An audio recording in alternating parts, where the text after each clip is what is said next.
Detroit, Local 4 News at 6 starts now. The mystery of the gunshot break-in appears to be solved because those accused couldn't stay off social media. Paula? An entire grade level in one school district is now on quarantine after a teacher tests positive for COVID. I'll let you know what the school district is saying about that today. Nearly 11 months after the election, and some neighbors are still fighting over Trump versus Biden. In one part of Macomb County, it's gotten pretty ugly. This is not what any family wants to see as they walk through their neighborhood. We can only show you a few words on the flag one Clinton Township homeowner put up, prompting an equally profane response on the garage door with spray paint. Larry Spruill talked with neighbors and police about a very heated situation. Larry? Neighbors here in this Clinton Township neighborhood say things are pretty quiet. Kids outside playing, neighbors getting along. But there is a dispute that is now getting the attention of not just neighbors, but police as well. And I looked at the garage on that side street and I said, whoa, that's not good. Laura Kessler is talking about this flag flying outside her neighbor's home. The flag outside Mario Benatili's home shows expletive Biden and people who voted for him. I thought that the flag that they had hung up was extremely inappropriate. But things escalated from here. Mario tells me on the phone everything started with a dispute. The past few month or two, one of the neighbors has been yelling vulgar things about Donald Trump, and because I have a Donald Trump flag. So I decided, well, if they're going to exercise, their rights, I'm going to exercise mine. So I bought a Biden flag and hung it on my house. And then Sunday, someone spray painted his garage. When I got up for work in the morning, sat in my car, closed the garage door, and I saw the writing in paint on my garage with a Nazi symbol. It said Nazi pig. Meanwhile, his neighbors say enough is enough. And that's not a good sign for the kids to see in our neighborhood. You can have your political views, but I think you need to have a little bit of class and taste and better judgment. And we do know that the police are investigating this case tonight. We're live. Larry Spruill, Local 4. So, Larry, is it being considered a hate crime, at least yet? And so I asked the chief that, Devin, he says it's a possibility. As of right now, they are interviewing all parties involved until they are able to make that decision. Yeah. Devin? Yeah. All right, Larry. All right, moving now to the coronavirus. Pfizer has sent data on its vaccine for children ages 5 to 11 to the FDA. A review could take several weeks. Pfizer has not yet asked for emergency use authorization, but plans to in the coming weeks. Last week, Pfizer released the details of the trial data, saying the vaccine is safe for kids and produced a robust antibody response.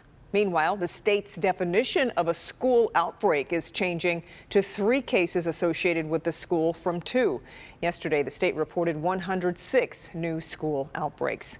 For more on the children's COVID vaccine developments, keep it here for Nightly News at 6:30. Lester Holt has some answers from Dr. Anthony Fauci on some of the questions parents are asking.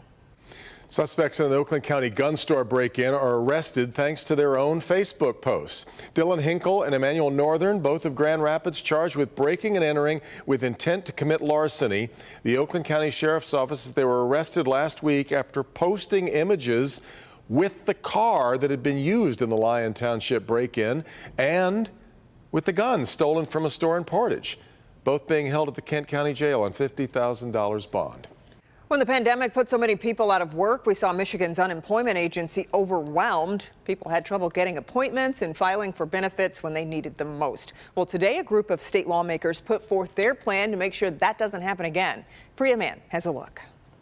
House Republicans say this is just the beginning. They're currently drafting the wording of legislation they hope to introduce soon aimed at reforming the UIA. The agency doesn't work for the people, and that has to change. House Republicans are going after the Unemployment Insurance Agency, drafting legislation they say will protect Michiganders. We gave them a year and a half to get their act in order. That hasn't happened. It's time for the legislature to step up and to make sure we fix this for the people in Michigan. Policy proposals include introducing an independent citizens advocate, an outside agency that serves as a point of contact for people who need help. They also want to implement a 10-day time frame for the agency to make a determination on whether someone qualifies for unemployment. One issue that we focused on was how the agency was handling the massive surge in unemployment claims due to government-mandated shutdowns. People across my district were telling me that they were waiting weeks and months for money that they needed to keep their families afloat. The UIA has been plagued with issues throughout the pandemic, including delayed payments and fraudulent claims. Anytime there's a problem, they always say they're understaffed and underfunded. That's not the problem. The problem here is a lack of leadership. They want a new director at the UIA and hope new legislation will lead to systemic changes at the agency. Every state had issues with unemployment, but Michigan stands apart with how bad it has been. We did reach out to the Unemployment Insurance Agency requesting a comment, but haven't heard back. I'm Priya Mann, Local 4. All right, Priya, one thing that needs no reforming. The weather we've had today, just on the money. I know, yeah. Paul, it's your turn to soak up some of the applause. This is fantastic. I tell you, it's just fantastic is right. With all that sunshine, we got up to 72 degrees today. Low this morning, 56. That's pretty comfortable sleeping weather. Both of those numbers close to average, nowhere near the records. And so right now, if you're heading out the door, we still have lots of blue sky out there. Temperatures are generally around 70, but notice, near the Lake Huron shoreline, it's actually in the low 60s. But notice also these dew points. Many of us have now started slipping into the 40s. The temperature under clear skies, light winds, and dry air like we'll have tonight, the temperature can fall to the dew point. So if those dew points keep lowering tonight, which they may drop another couple degrees, we'll see temps drop into the 40s for many of us before morning, probably near 50 in the city. All right, we have all these clear skies over here. This little batch of stuff here, that's going to stay well to our east. Not a problem for us. So this evening, just kind of dropping through the 60s for the part of the evening most people are outside.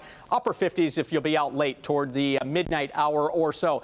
All right, don't forget the Local Forecasters app. Even on a day like this where there's no rain, you think there's no reason for it. Listen, you can get the latest on hurricanes, earthquakes. This app is the best app in the nation. It is clearly a step above all of the others. It's free. Just go to the App Store, search under WDIV, and we'll see you back here in a few minutes and talk about the weekend, guys. All right, Paul. Ford Motor Company doubling down on electric vehicles with a historic new investment. Part of a partnership with South Korea's SK Innovation to pump $11.4 billion into manufacturing essential parts. That includes the new Blue Oval City assembly plant near Memphis, Tennessee, to build electric F-Series pickups. 3 battery plants are also going to be built in both Tennessee and Kentucky. The moves will create nearly 11,000 jobs along the way. Ford says the investment will allow the automaker to build profitable green vehicles. Technology and innovation have brought us to the point where we don't have to sacrifice one for the other. We'll drive American prosperity and we'll protect the planet. Ford projects by 2030, some 40% of the company's vehicles will be electric. Incredible. Yeah. A distraught Detroit family reaches out tonight for answers about a troubling shooting death. Family learned last month someone drove their loved one in his truck to Sinai Grace Hospital and then walked away, and he was dead from a single gunshot wound. Family has questions tonight. Defender Sean Lay has some answers. Sean? We've been listening to the questions from this family, distraught family, for a number of weeks now. We're finally getting some answers for them. The family says this is certainly very difficult to take. Deontay Thomas was so happy out celebrating in late August, celebrating a new job. The family asked us to ask Detroit police to look into this matter again because Deontay was shot and killed and dumped off at the hospital. But police are getting back to us saying they're finding this entire ordeal is a tragic accident. I'm over it. I'm over it, and I'm going to fight, and I'm going to get him justice. The shooting death of 25-year-old Deontay Thomas does not add up for his heartbroken sister, Shanika Ivory.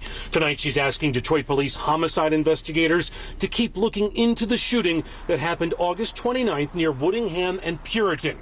Thomas was shot in his thigh. Ivory says the bullet hit his artery. No ambulance was called. Friends drove Thomas in his own truck, dumped Thomas and the truck at Sinai Grace Hospital. They dropped him off at the front door. And then do what? Left and took his phone and laid the case down. Why would you take the phone and lay the case down? Why? The defenders asked DPD investigators to take a closer look at this case. Family says they were told Deontay Thomas took his own life, something they just cannot accept. But police tell us that the manner of death of Deontay Thomas is not yet finalized. But the evidence collected so far supports an accidental shooting. Investigators say Thomas had his handgun in his pocket. Evidence police say shows that it discharged accidentally. There was no intent for Thomas to shoot himself. Also, some of Thomas's belongings were missing, sparking more questions from Thomas's family. Police also looked into that and tell us people he was with that night recovered his items and voluntarily turned them in. Back here live, police are telling us tonight that they want to bring in Thomas's family, especially his mother, to answer any and all questions they may have to make this somewhat easier for them to answer every question. And that's going to happen Thursday at Detroit Police Headquarters. We're live tonight. Sean Lay, Local 4, back to you. Really tough. All right, Sean. Still ahead here at 6, a freeway reopening people in one community have been anxiously awaiting. We'll have the latest on that in a moment. Also, the impact of one positive COVID test. A school district sends an entire grade level back home for remote learning. We will hear from the superintendent coming up next.